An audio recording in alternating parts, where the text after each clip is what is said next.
you. Thank you. Your transparency is like, ooh, you much wiser than what you know. Like, for real. Seriously. At 19, I couldn't. If you start crying, I'm going to cry and I'm going to beat you up at the same time. Your eyeballs is glassy. Look, I couldn't even get through with my words because I will. Okay, all right, cut and see. How old are you? I'm 19, almost 20. When's your birthday? November 13th. Oh, was that Scorpio? Yep, Scorpio. Scorpio gang. Okay, cool. Are you the only child? No, I have 5 sisters. Jesus. 2 live with me. Okay. And the other 3 live with their mom. Okay. So you have how many by the same? Are y'all have the same? I have 1 by the same mom and dad, 1 by the same mom, and then the other 3, they're my sisters, but we claim each other as siblings. Rightfully so. That's what we do in the Black community.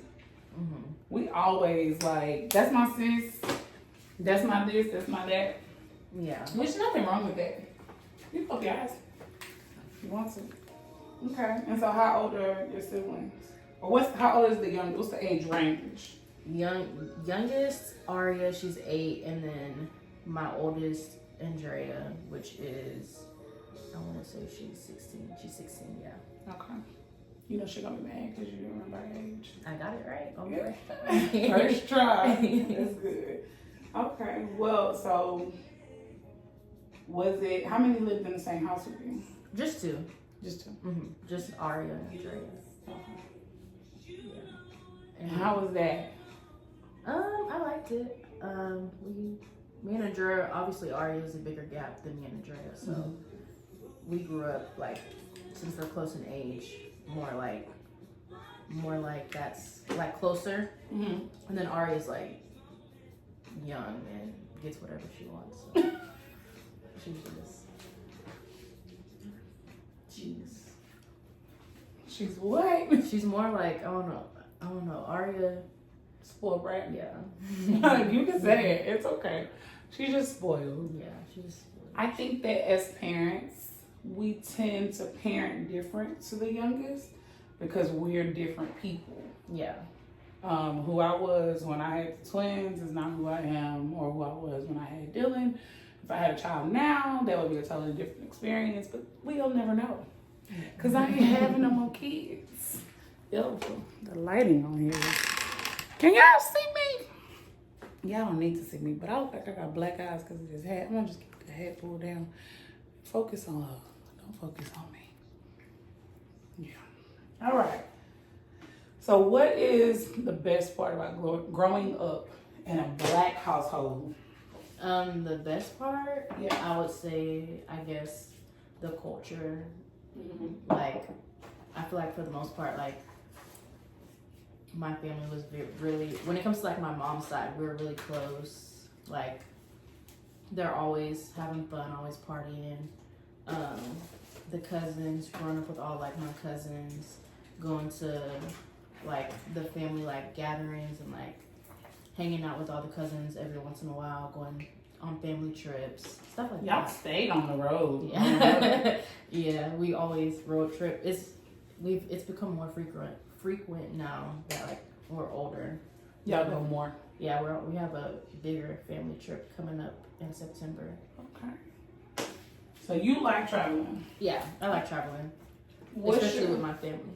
Yeah, what's your favorite place to travel to, or what was your most like favorite memory of traveling with your family? Atlanta. If it's like my favorite, I love going to see my aunt. Or California, just because I like California in general. You like Cali? I would move out there if it wasn't so expensive. Yeah, I would definitely move to California as well. I like the beaches. But I like the food. Just like how everything, it's like so nice and like pretty. I really like it. Like I want to move out there. So. Like I'm ready to go. Okay, so what is the least fondest, or what's the hardest part about growing up in a Black household that you would say? I would say when it comes to the discipline, for me, like being that I didn't grow up with like my dad in my life a lot, my mom was like the person who like disciplined me. And even though like, and I feel like for the most part, like she did good, don't get me wrong, like she was a really good mom. But when it came to like, for me, talking to me, which might not seem like it's working, but like talking to me like a normal like human being works better when you want me to like get like understand something versus like screaming or like cursing me out or like stuff like that. Like if you do that, like I'm like rebellious and I'm like my attitude is more of like I don't care what you're saying, like so I ain't gonna do it. Yeah, like it makes me mad. Instead of like if you just talk, I feel like you have a better chance of getting through to me. And like when I would try to explain that, that never really went very like well. Like it never was received in like a positive like way. It was always like just like received in like a bad way. Like I'm just like complaining or like being that I got in trouble. It'll like I can't control my parents' reaction to like me getting in trouble, which I understand, but like if you want me, in my eyes, like if you wanted me to like take in what you're saying and like actually like do better, yelling at me wasn't the fix for that. Okay, so has it gotten better? Oh yeah, since I moved, like since I went to college, like I feel like me and my mom's relationship got way better because it was like very like me and my mom had a very rocky relationship. I feel like mainly because like we're the same, like attitudes the same, like our attitudes the same, our mannerisms, the way we handle our anger is the same. The only difference is being that I was a kid, I can't go off, but like since she's my mom and she's an adult, like she can go off. So while I'm over here like holding in what I want to say, she letting it all out. And that was like the main difference. And that's where like the disconnect was when it came to me. You know, not a lot of kids can say that they're like their parents and not feel ashamed of being like their parent. So I think that that's a very mature approach and way to see it, because a lot of people end up resenting their parents. And I know you said your dad wasn't in the house. So like, do you now, because you're not in the house and you're getting older, do you now think that or see why mom's frustration or yelling or cursing or whatever, or her approach, do you now see why it was maybe that way? It's not that I never understood why it was that way. Like Okay. I understood her anger, I understood her frustration. But what, like at that point, like step out and like go take a breath, like gather yourself. Cause even though yes, like I disappointed you and like stuff like that, the way, like if you want me to like do better, I feel like, especially if I'm like letting you know like, hey, like I don't take well to you like cursing me out or like doing or saying certain things, like calling me certain names and stuff like that. Like if I'm telling you that I don't like take that well, I feel like at that point, like, you know, and we can both try to like better it. Cause I know like she was valid for like feeling some type of way and stuff like that. Don't get me wrong.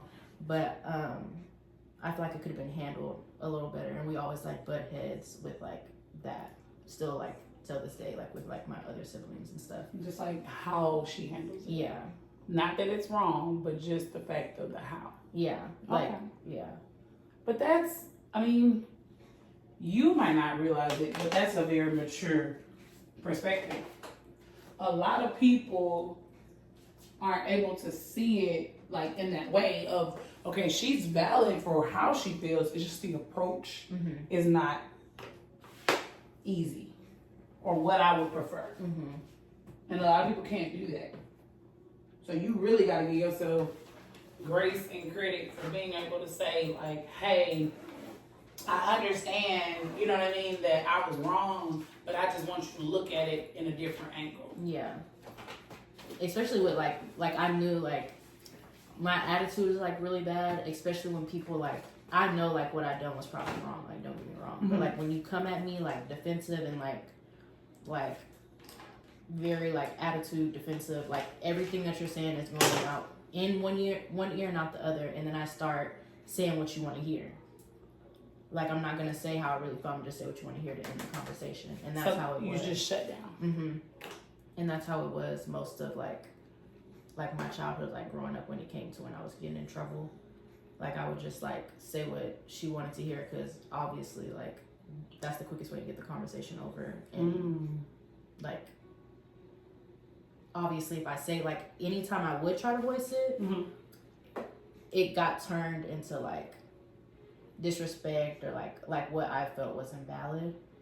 So then I would just start saying what she would want to hear. And did that? That would go. She would catch on and then like get mad. But yeah, because you're not really getting resolved. You're just ending. Do you now understand that that's not the most helpful when you're trying to get? I do, but like if you're not open to receiving what I want to say, then I'm not gonna waste like my time, if that makes sense. Like if you're asking me to say how I really feel and then I say it and then it gets like thrown in my face, like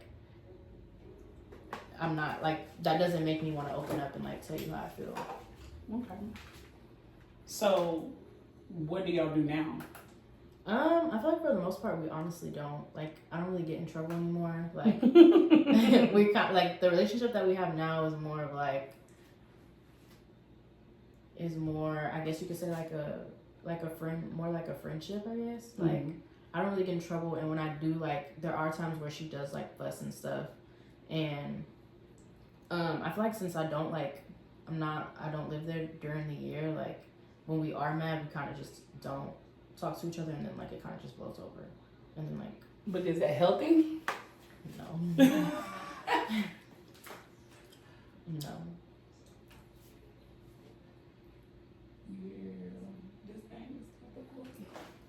Like yell at them and like bash them for whatever like mistake or like them getting in trouble that they do, if that makes sense.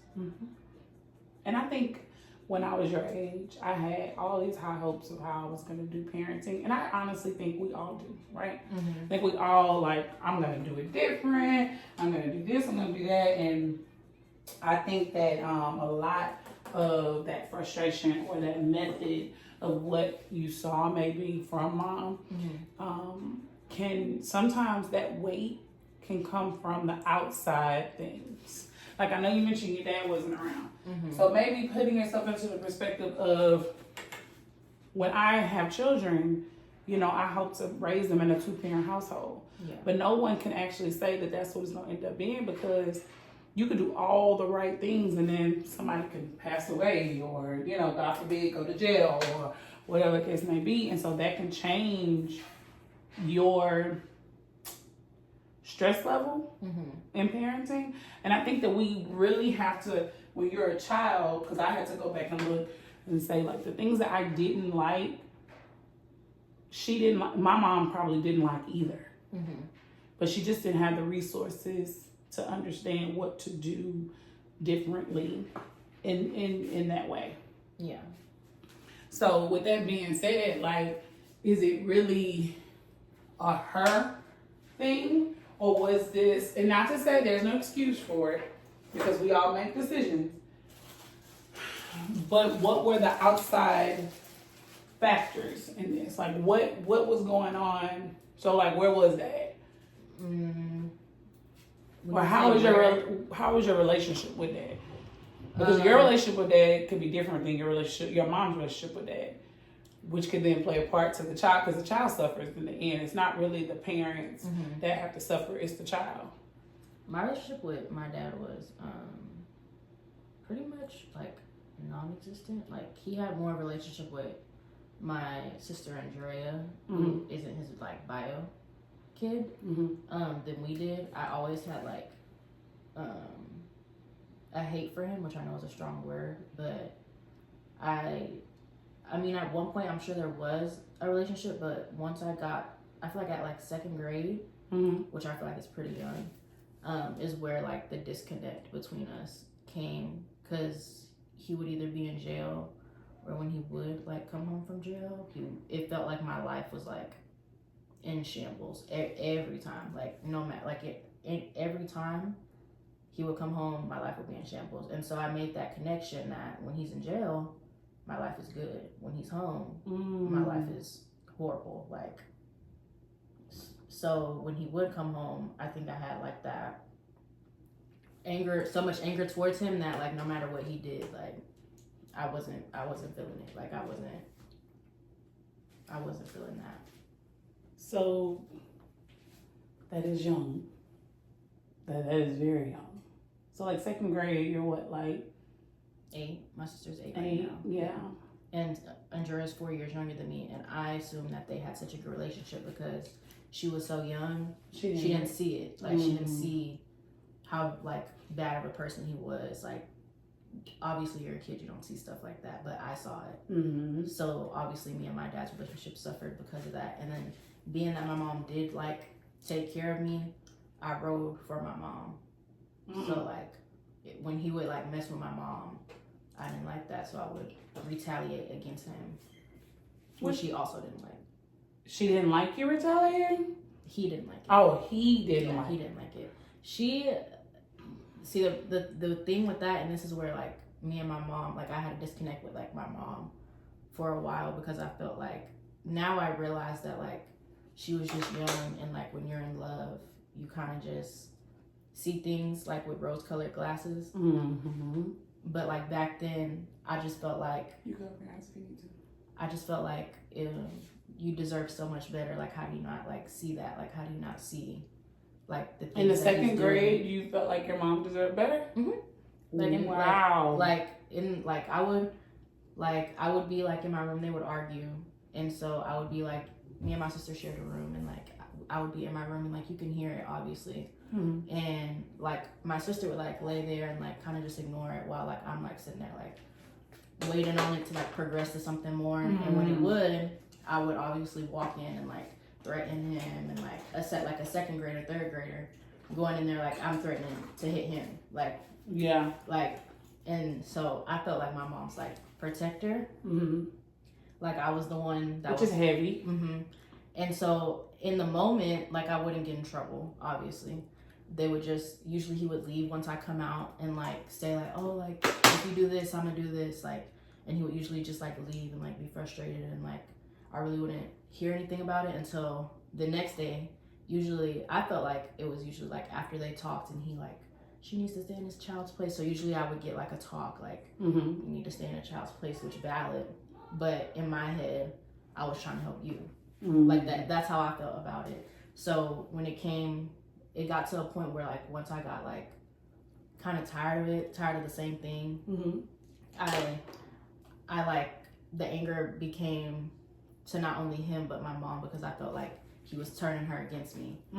Because it would be like I would get in trouble. It would be like I'm coming to help you, like, but like at first you're okay with it, and then it's like he talks to you, and then it's like a bad thing. Like you need to stay in a child's place, and that's how I looked at it for like a long time. Rightfully so. You've had valid reasons for feeling the way that you felt with mom, and then I think like we think, I'm gonna say this as a parent, we think y'all don't realize y'all are way smarter than what, you know what I mean, we give y'all credit for. And I think that that's something good to recognize. Like at that age, that young, you are already knowing what and who deserves what. You know, what was healthy and what wasn't, quote unquote, healthy. Yeah. And a lot of people don't realize their children have that level of emotional intelligence that young. Yeah. So if you're out there fighting in the house with your kid, okay, if you're out there fighting in the house with your kid, they know. Can't hide it. They realize what's going on. I remember I was in a relationship and I was telling Logan, you know, my oldest, to stop yelling at her brother wasn't nice. And it was just one day, we were the only ones at the house, and I was just like, stop yelling, it's not nice. Do you think God likes when you yell and fuss at your brother? And I'm trying to use the God hand. I'm like, God said. And I'm twisting her arm with that, and she says, was it nice? Was such and such, does God like it when such and such yells at you? Broke me down. Broke me to a pulp. I was like, she understands. She was 4, but she saw and understood way more than what I ever gave her credit for. And that was one of the like moments of, I got to get out of this relationship, because not only is it not healthy for me, but they're noticing how you're supposed to treat people. And I'm creating the guide at this point to how they're going to treat others.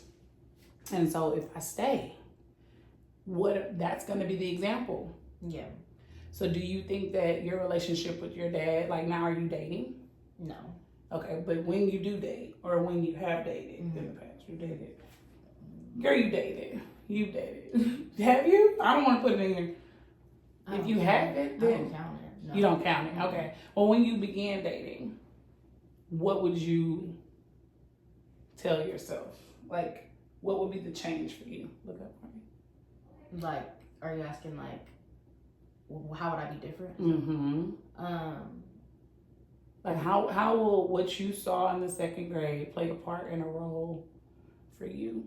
I would try to leave before it got, like, once it does start to get toxic, I would just try to leave. I know that's like, it's easier said than done, but I never want to repeat that cycle, especially if I have like kids. I never want to have them feel like the way that I felt. So I would hope that I would just leave before they should show signs like early on, and I would hope that I would just take those signs and leave. That's always my. I mean, like you said, it's easier said than done, but I honestly think that sometimes we don't realize we're blessed with seeing the wrong things, because now going forward, we know what to accept and what not to accept. Yeah. And I think that sometimes as parents, we try to protect our children. I would hope parents try to protect their children from wrong things.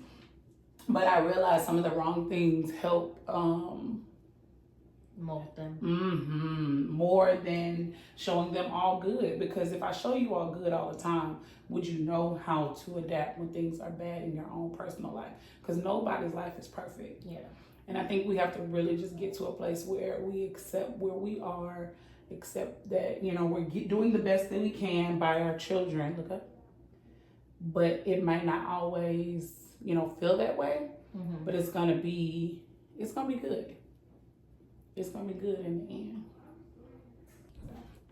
So how's your relationship with your dad now that you're an adult? And like, have you moved to, just how's your relationship with your dad? I tried. So once they did finally like split up, I tried to give it like another chance, because obviously, being that I was always like, when they were together, I was more of like defending her and like putting my anger towards him, even though like that probably wasn't even my place to be in. I tried to try it again, being that they weren't together, that stress of like them arguing and stuff like that was gone. That felt more of like he used me to get to my mom. Like he's still in love with my mom, wants to be with my mom. And still now? Yeah. Girl. Yeah, he's delusional. But in the beginning, so he went to jail. When they broke up, he went to jail. And when he came home, so when they broke up, he went to jail, and usually they would break up and get back together, break up and get back together. So obviously that was like a fear of mine, of them getting back together when he came home. And so I made that very known, like I don't want y'all together. And so he would like kind of like be like, oh, like why, like he would be like, oh, like why don't you want me with her, like da da da da. And I just be like, y'all literally be like, it's just, I don't want y'all together. It's healthier. And he would try to dismiss the things that I went through as a kid. So like the things that he did to me, he would try to act like they didn't happen. Like, being that my dad was in jail most of my life, my sister's dad, the first, like, I want to say 3 years of my life, 4, the first 3 years of my life, 4 years, that was like, I guess you could say, my dad. And so when my dad did come home and my mom like left my sister's dad, my dad was jealous of that. And I had already made like a bond with like my sister's dad, his family, and like all that. He ripped me from that because he was jealous of the relationship that I had with like my sister's dad's family. Mm-hmm. And so he would like say things like, oh, like if you want, like I would ask like, oh, why can't I go over there, like I want to go over there. And he'd be like, oh, if you want that to be your dad, obviously in a meaner tone, if you want that to be your dad, then let it be your dad. And in my head I'm thinking, baby, say less. Like I do. Like, yeah, I do want that to now, be my dad. Younger me, seeing my sister's dad now, because I tried that too. That ain't no better. Like, okay. it's both two wrongs. But being that he would try to make it seem like it wasn't his fault, or like he used to get aggressive like with my mom, and like obviously I would see it, and he tried to say that never happened, and like he would try to say that basically I was making up everything. Wow. Like in that. So like gaslighting me, and so that caused the big thing, because I'm over here like, baby, I didn't make up nothing. What are you talking about? Mm-hmm. And so it caused another disconnect, because he came to me and he told me that him and my mom were gonna get back together. And so that sent me into like, oh baby, no. This sent me into a spiral. I went to my mom like, I need some therapy. I'm gonna need some therapy. Like, you have to put me in therapy. And me and her got into an argument because she felt like I was trying to control her life, which I mean, in a sense I was, because I didn't want you with him. Mm-hmm. But like, it was for me. It wasn't like, it wasn't a bad control. Yeah, like it was more like, girl, I can't go through this again. Like, we're gonna have to do something. How old were you? I was 16. Okay. So at that point it was like, Jaylin, I'm not getting you therapy because you want to control my life. And I'm like, girl, I understand it sounds like I'm trying to control your life, which I kind of am. I'm also trying to control mine too. I can't do this again. Well, come to find out, being that we never like addressed like what led me to that, I ended up like telling her, like, because he'd be calling me like at the wee hours of the night, having like random conversations, like basically seemed like, Jaylin, this never happened, like your mama lied to you, or like you made this up, like stuff like that. And so I told my mom, I was like, the reason I'm acting like this is because he on the phone talking about y'all finna get back together and da. And like my mom knew like I did not want, like that was literally like my worst fear, like I would have nightmares, like she knew I really like did not want that to happen. And so she was like, no, like your daddy is lying, like I'm never getting back with him, da. And so shout out to the mamas who heal. And so after all that, like I just was like, I can't do this. Like I changed my number. Like I was like, I can't keep doing it. Like he's too dysfunctional. Like he's too controlling. Like it just wasn't working for me. Like it felt more like he wanted a way to get to my mom. Like I was his way to get to my mom. Like he had to come to our house to see us. Like stuff like that. Mm-hmm. And it just wasn't working. Like I had to be like, girl, we done tried this for years. Like it ain't gonna work. And so I cut him off. And ever since then, he's been cut off. Like I do ask him for money, but that's just because I like money. Like it's like. But you don't want the relationship. Yeah, I don't want the relationship. Like, and I usually don't get the money, but I mean, he could do something. It's the least he could do. Like you could, because of all the pain. Yeah, like you don't do nothing. Like you literally, that's the least you can do. Mm-hmm. But he still wants a relationship with me. I mean, do you knock him for wanting the relationship? Yes, because he doesn't do the things to want a relationship. Like he still lives like a very street life. Like he, like the things he, like he's the reason that the relationship is how it is. Like I'm very vocal. I say what I mean and I mean what I say. Mm-hmm. And he doesn't like that. He doesn't want me to say what I mean. He doesn't like that. So anytime I address something that might bother me, mm-hmm. it's a problem. So he's brought this on himself. Like I said, if he was to change, I literally said, well, there was a point, not anymore. But I said, like, if you were to like get your life together and like actually like get a job, get an apartment, mm-hmm. get a car, like I'll have a relationship with you. Like we could try.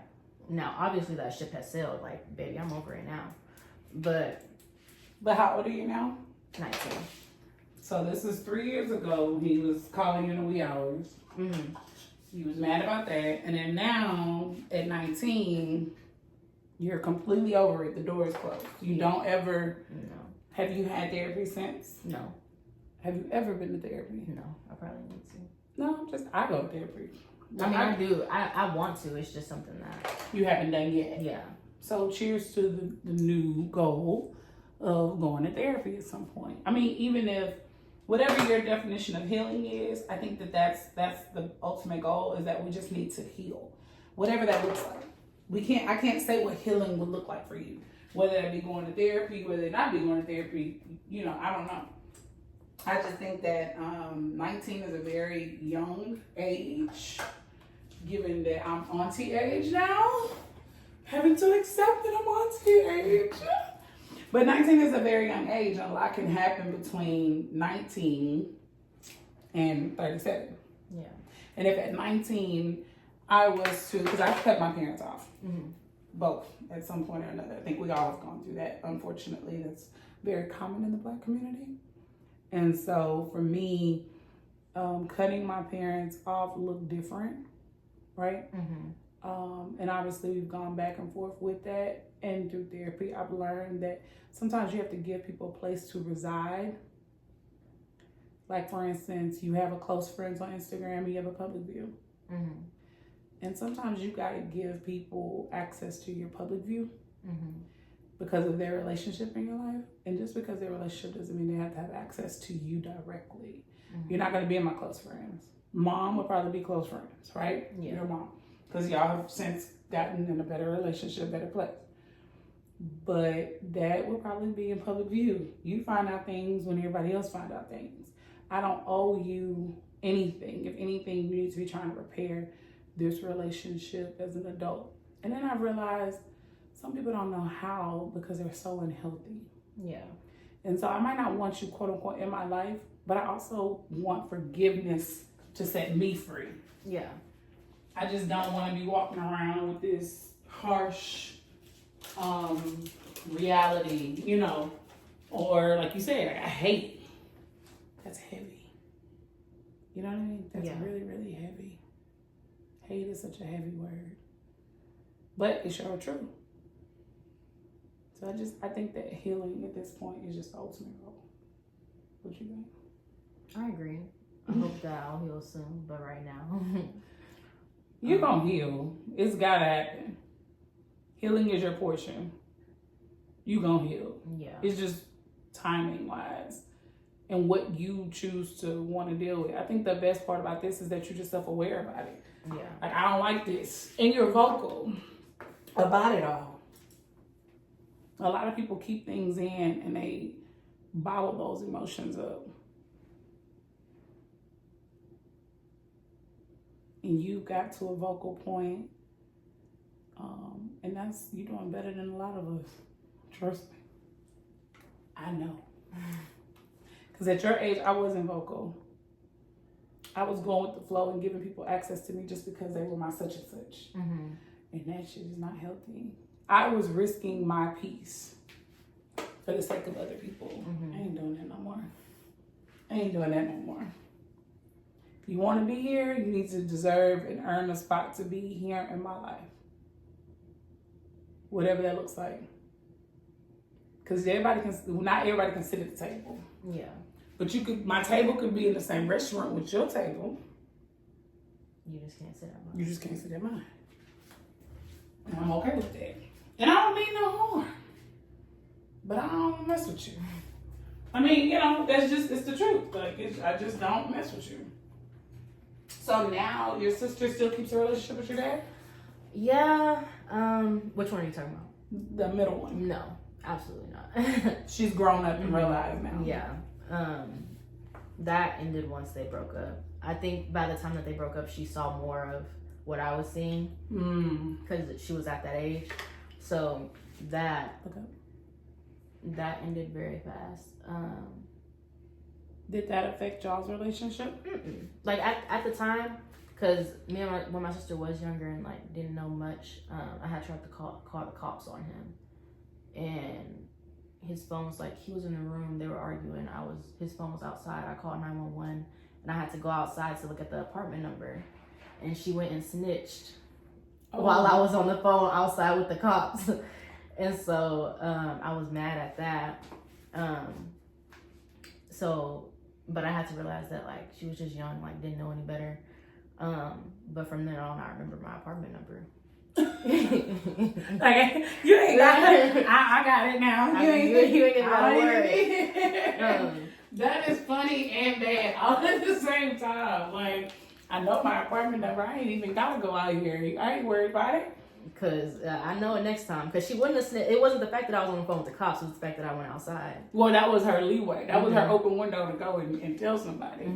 And then did the cops still come? No, I think I hung up on them. Oh my God. And usually they still come. They might have came, but I mean, they didn't know where I was at. They didn't know the apartment Yeah, number. and he had left by then. So once he heard I called the cops on him. He was like, gone. Well, he was more like, dang, mom, daughter called the cops on me. Well, I mean, you gotta own what you're doing, sir. Like, you're putting us in danger. I am afraid as a child. I am ready to go because you're stupid. Yeah. Like, so he was bad, very bad, and he caused more trauma than it was. I have more bad memories than good with him. I never remember us getting along. Like, we just never. It never happened. It never happened. Like, I would purposely, like, I'm a very mean person, and I know this. Oh, wow. So I would, like, purposely do things to make him mad, or, like, I would try to break them up. Like, I think one day he had said, like, oh, I could bring you, obviously he wasn't being for real, but I could bring you in this world so I could take you out. Okay. I knew he wasn't being for real, but I told my mama anyways, because I wanted her to leave. I was over there like, he said this, like, oh my God. Now, that didn't work, but. It's more like manipulation. Yeah. It is. It's kind of like manipulation. It's like, as a kid, I can make something go good in your life, or I can make something go bad in your life. And I think that makes it harder for the parent, because ultimately you don't want your child looking at you like, I chose this man over you. But then you realize your kid is also a little manipulative. Yeah. So it makes it hard to, like, do I listen to my kid? Or do I listen to the man? So after that. And then it's bad when the man is your dad. Yeah. It's not like it's a random boyfriend. Yeah, it's like it's your daddy.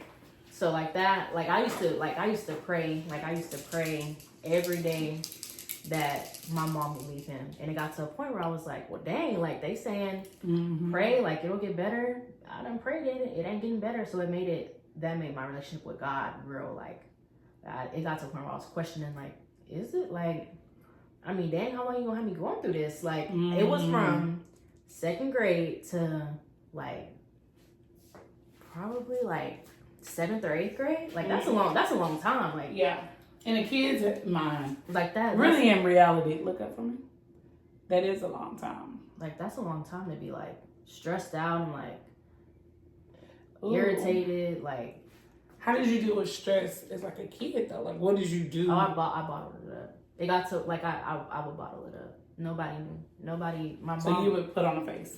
Like, it got to, I stopped, like, telling my mom. Like, she didn't find out, like, how bad it was until, like, till she left. And, like, we talked more about it. Like, she didn't realize how it was affecting you. Yeah. Like, I just, like, bottled it up, and, like, I would just cry in the shower. Like, that was how I dealt with it. So what would you do different?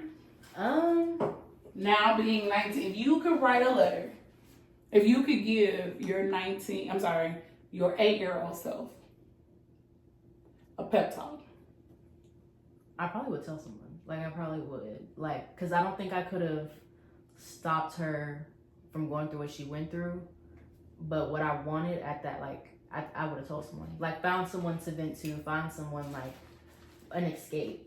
Because I don't think I could have fixed, like, I don't think I could have got her to, like, leave. But, like, to have, like, someone to, like, talk to that wasn't in the situation. Wasn't biased. Yeah.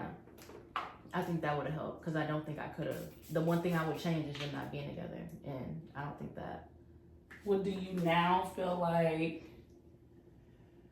that's a part of her journey? Yeah. And God was building something in her? Yeah. Like, how is your relationship with God now? It's pretty good. I mean, I don't go to church every Sunday, but. Yeah, but that's not relationship.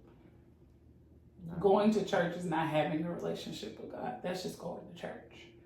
When I say relationship, I mean, like, we talking, we're building a relationship. How often do you talk to him or believe his word that he was with you even in that? Because a lot of people wouldn't survive something like that.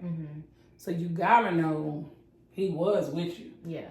You might not have gotten what you wanted out of it, but he still got what he needed as far as protecting you, as far as delivering your mom from the situation when he saw fit. Yeah. I think a lot of times as Christians, especially, we want things to happen like we rubbing a magic ball. Mm-hmm. I'm praying, why it ain't happening? And it's like, his will is always going to trump ours. Mm-hmm. And accepting that is, oh God. Okay? Living it. No, seriously, it looks so pretty. Accepting his will is just, it's hard. But that's building relationship to know I gotta trust you even when I can't see when you're gonna come through. Now, obviously, 8-year-old, you don't understand that, right? Yeah. But at 19, that was the last thing he was thinking about. But at 19, it's like, I pray that you get to a place of just having a relationship with him where you wake up in the morning and that's the first person you talk to before you talk to yourself. And I think that that's more important as you get older, because then you'll start to get a different perspective of like, even why mom was in the way she was, or why dad did the things he did, and not building excuses, but just understanding like this perspective is different because I am old enough to see my mom was juggling the bills, my school, having a job, trying to leave this toxic relationship, what she might have mentally been going through to even keep her in that. Mm-hmm. And then I gotta go home to mommy. So go sit your ass down. Okay? Go get your ass. Go sit down. Go get a snack. Don't say nothing to me. Clean my house. Because I'm not clear. Mm-hmm. And I think a lot of parents go through that, but we try to hide that from y'all, but it comes out in the lashing. Mm-hmm. It comes out in the, I told you, when really you should be taking that anger out on that man that ain't doing right. But we do better because we know better now. Yeah. So now your mama at the age she at would do things completely different. Yeah. Her limits of what she would put up with the relationship, completely different. But I think as you get older, as you start dating, you'll get a different perspective, and then it'll be like, well, I understand. I get it. It wasn't cool, but I might need to see somebody going through something unhealthy to know I don't want to deal with that. Yeah. You don't know what you don't want to deal with until you have to deal with it. So you dealt with it all going up 2nd to 7th grade. Like, that is heavy. That's really heavy. But I'm proud of you. Thank you. You're welcome. I love you. And I mean it. Love you too. Thank you. Your transparency is like, ooh, you much wiser than what you know. Like, for real. Seriously. At 19, I couldn't. If you start crying, thank you for coming on. Thank you for being in my chair. You don't know this, but you sharing your story heals me, because I got 3. Mm-hmm. And I'm always like wondering if what I'm doing is helpful or not. Is it healthy? Because I feel like having a healthy household is more important than having 2 people in the house. Yeah. And so just hearing how I can talk better, because I be yelling, I be cussing. And so, and understanding all the variables that y'all see, even with fighting and arguing, and just exposing your children to different things and how they take it at their young age, and then how it looks now. You know what I mean? But I commend you for forgiveness. I commend you for giving people grace. And I commend you for living your truth. And thank you for coming. I love you. Love you too. Mm-hmm. Okay, because I'm going to cry. I'm really going to cry, and I can't cry. I can cry tomorrow. I can cry today. Okay. And that's a wrap. That you wanted to ask somebody that's not a kid anymore. Was it hard in your life growing up? Yeah. I had hard times, but I overcame them, and it gets better. I will say it does get better. In the moment, it doesn't feel like it gets better, but it does get better. Nick? You have a question? No. Not even one question. She didn't have her dad in her life growing up. And so that's what we talked about today on the podcast. It was like not having your dad in your life, like understanding how unhealthy the relationship was. That happened to us too. Was there anything you want to ask her about it? No. What's one thing you would tell them about growing up without their dad in their life? When I was growing up, seeing other people with their dad, I was kind of like jealous of it. Sad. Depressed. Maybe not depressed, but I was sad. But I realized that I had so many other people around me that cared about me, and whether it be like uncles, grandparents, anything like that, like it feels that void of not having a dad, because they care about me like they're my dad. They're my father figure. Oh yeah, yes. Mike makes us feel like he's our dad. Mm-hmm. So to me, that was better than having the dad that I did have, because the dad that I did have wasn't a good person. Same. Oh, like So do you have any questions for her? What would your question be about you being sad about your dad? Because being sad is a real emotion. About me and my dad don't feel like having fun together. That he's not like around a lot, like comes and like do stuff. Yeah, it always feels like my papa. He always feels like a dad to me. Then why don't you, instead of being sad about how your dad doesn't spend time with you and like isn't in your life, take that energy and use your act like your grandpa is your dad, but like do the things that you would want to do with your dad with your grandpa. Like say you would want to go. We're gonna go fishing, So yeah, like instead of being sad that your dad isn't in your life, be happy that you have a grandpa that can fill that void that you have, and savor that, because that's what I do. I have an uncle and my grandpa do the same thing. Okay. was it hard? Was what hard? Not having my dad. And just being a single mom. Yeah, it was hard.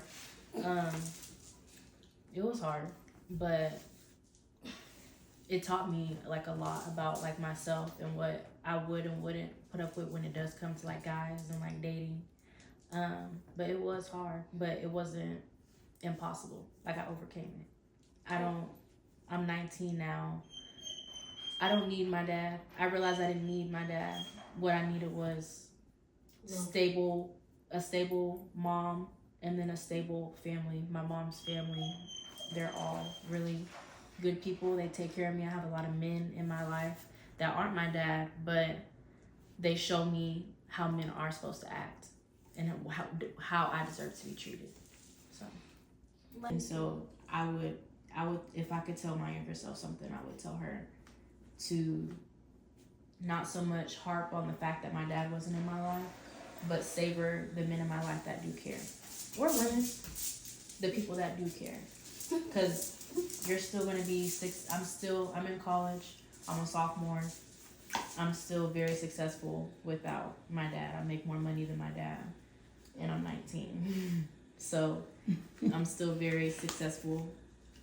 I'm not sad about it anymore. I used to be sad. It used to hurt me a lot, but I don't care. If he doesn't want to be in my life, then that's his loss, because I'm a very good person, and everyone that's in my life knows that, and everyone that I allow in my life is worth my time and energy. But I'm never gonna harp on someone that is not worth my time and energy. So you're gonna feel sad. I can't tell you to stop feeling sad, but it does get better. I can tell you that.